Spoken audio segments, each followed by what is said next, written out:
Student, आज हम पढ़ाने जा रहे हैं क्लास 6 का हिंदी सप्लीमेंट्री जंगल और जनकपुर। हम ये चैप्टर पढ़ रहे थे जिसमें पेज नंबर 8, 9 हम रीड कर चुके हैं। आज हम पेज नंबर 11 पढ़ेंगे।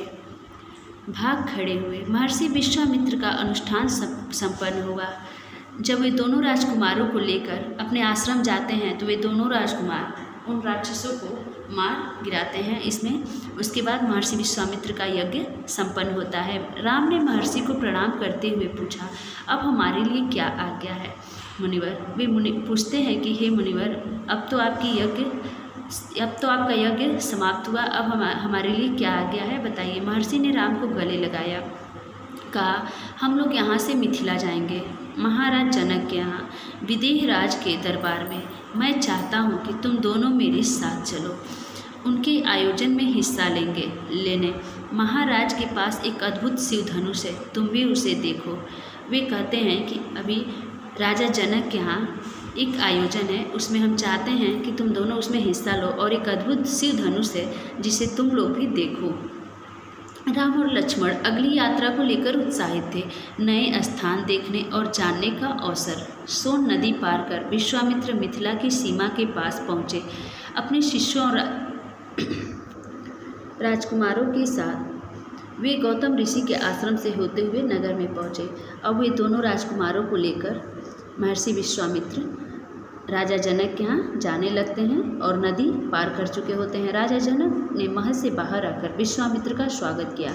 राजा जनक महल से बाहर आकर विश्वामित्र का स्वागत करते हैं। तभी उनकी दृष्टि राजकुमारों पर पड़ी और वे उनके साथ दो राजकुमार देखते हैं। विदेह राज चकित रह गए, वे स्वयं को रोक नहीं पाए। महर्षि से पूछे, ये सुंदर राजकुमार कौन है?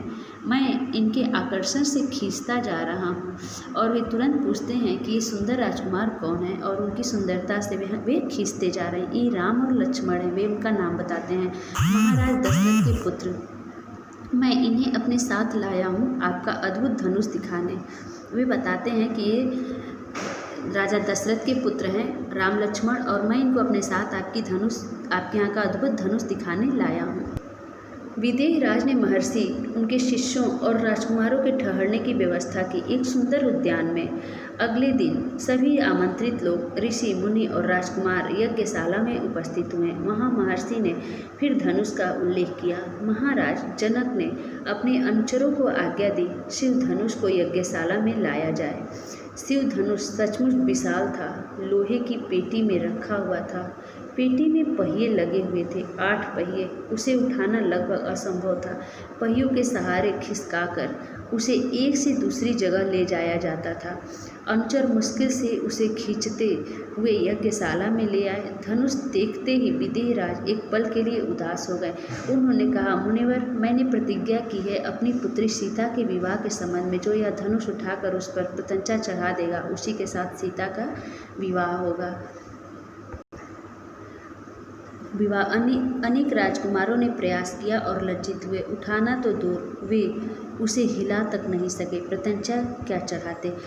राजा जनक जब धनुष मंगवाते हैं तो वे कहते हैं कि मैंने यही प्रतिज्ञा की है कि जो इस धनुष को उठा के उस पर प्रत्यंचा चढ़ा देगा, उसी से मैं अपने पुत्री का विवाह करूंगा। लेकिन सब राजकुमार वहाँ पे बैठे होते हैं और सब लोग जाके कोशिश करते हैं, लेकिन कोई उसे उठा भी नहीं सका, उसे हिला तक नहीं सका। विदेह राज का संकेत समझकर महर्षि विश्वामित्र ने राम से कहा, उठो बस, यह धनुष देखो। तब विदेह राज संकेत करते हैं तो वे संकेत, महर्षि विश्वामित्र उनका संकेत समझ जाते हैं और वे राम को कहते हैं कि उठो और जाओ, धनुष को देखो।